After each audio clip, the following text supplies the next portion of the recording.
بسم اللہ الرحمن الرحیم۔ السلام علیکم۔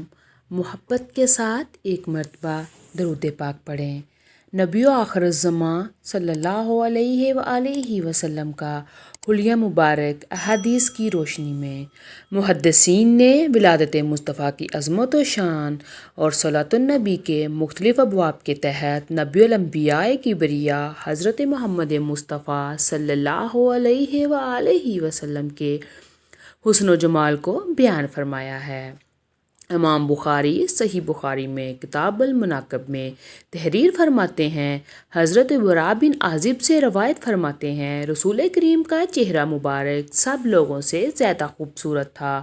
آپ سب لوگوں سے زیادہ خوش خلق تھے۔ آپ نہ تو بہت لمبے قد کے تھے اور نہ پست تھے۔ حضرت جابر بن سمرہ سے روایت ہے، میں نے نبی کریم صلی اللہ علیہ وآلہ وسلم کے ساتھ نماز فجر ادا کی، پھر آپ آستانہ مقدسہ کی طرف جانے لگے اور میں بھی آپ کے ساتھ نکلا۔ سامنے کچھ بچے آئے، آپ نے ہر بچے کے رخسار پر اپنا نورانی دست شفقت پھیرا اور میرے رخسار پر بھی۔ میں نے آپ کے نورانی ہاتھ میں ایسی ٹھنڈک اور خوشبو پائی جیسے عطر فروش کے ڈبہ سے ہاتھ نکلا ہو۔ حضرت انس بن مالک سے روایت کرتے ہیں، رسول کریم صلی اللہ علیہ وآلہ وسلم کا پسینہ موتی کی طرح تھا اور جب چلتے تو آگے کو جھکے ہوئے، اور میں نے دیباج اور حریر بھی اتنا نرم نہیں پایا۔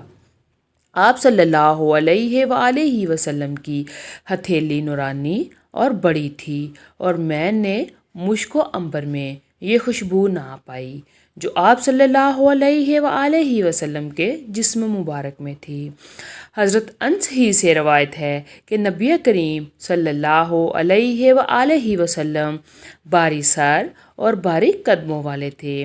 میں نے آپ جیسا حسین نہ تو آپ کے پہلے دیکھا اور نہ ہی آپ کے بعد۔ آپ صلی اللہ علیہ وآلہ وسلم کی ہتھیلی کشادہ تھی۔ باری سر مبارک سے مراد درمیانی سر انور بڑا حسین تھا۔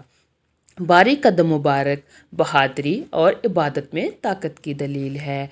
دبلے پتلے قدم کمزوروں کی علامت ہے۔ حضرت انس فرماتے ہیں، نبی کریم صلی اللہ علیہ وآلہ وسلم کا حسن کماہی کا بیان نہیں کر سکتا۔ ہاں اتنا سمجھ لو، میری آنکھ نے نہ تو آپ سے پہلے ایسا حسین دیکھا ہے اور نہ ہی آپ کے پردہ فرمانے کے بعد۔ حضرت جبرائیل علیہ السلام نے بھی ایسا حسین نہیں دیکھا۔ شیخ عبدالحق محدث دہلوی رضی اللہ تعالیٰ عنہ فرماتے ہیں، بعض روایت میں ہے کہ جب آپ صلی اللہ علیہ وآلہ وسلم لوگوں میں کھڑے ہوتے تو تمام لوگوں سے نمایاں اور بلند دکھائی دیتے۔ یہ طویل قامت کی وجہ نہیں بلکہ رفعت، عظمت، عزت اور حسن کی وجہ سے ہے، اور یہ آپ کے معجزات میں سے ایک ہے۔ حضرت ابو طفیل رضی اللہ تعالیٰ عنہ سے روایت ہے کہ میں نے رسول کریم صلی اللہ علیہ وآلہ وسلم کی زیارت کی ہے۔ آپ کا رنگ سفید نمکین اور قد مبارک میانہ تھا۔ ملوحت نمکین ہونا حسن کی ایک علامت ہے جو آنکھوں کو باتی ہے، ان میں سرور پیدا کرتی ہے، اور ان کی خوبی و ثنا زبان سے قاصر ہے۔ حسن دو قسم کا ہے، ملیح اور صبیح۔ ملیح کا ترجمہ ہے نمکین، اگرچہ صباحت بھی حسن ہے مگر ملاحت حسن کا اعلیٰ ترین درجہ ہے۔ حضرت علی رضی اللہ تعالیٰ عنہ فرماتے ہیں، آپ صلی اللہ علیہ وآلہ وسلم نہ زیادہ لمبے قد والے تھے اور نہ پست، میانہ قد رکھتے تھے، اور نہ تو بالکل مڑے ہوئے بالوں والے تھے اور نہ بالکل سیدھے بالوں والے، بلکہ قدرے خمدار بالوں والے تھے، اور نہ بہت فربا تھے، یعنی جسم مبارک بہت باری نہ تھا نہ بہت دبلا تھا۔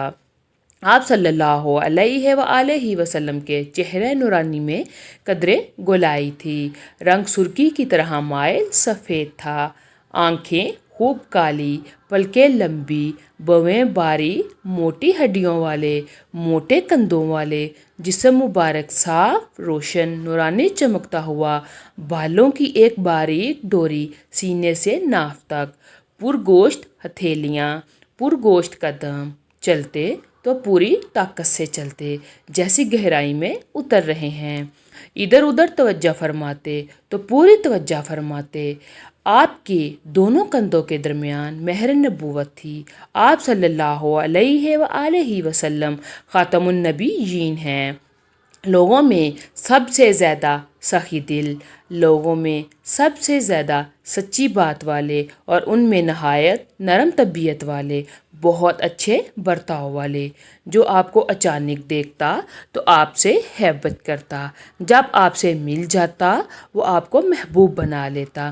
حضرت جابر بن سمرہ روایت فرماتے ہیں، میں نے نبی کریم صلی اللہ علیہ وآلہ وسلم کو چاندنی رات میں دیکھا تو میں رسول کریم صلی اللہ علیہ وآلہ وسلم اور چاند کو دیکھنے لگا۔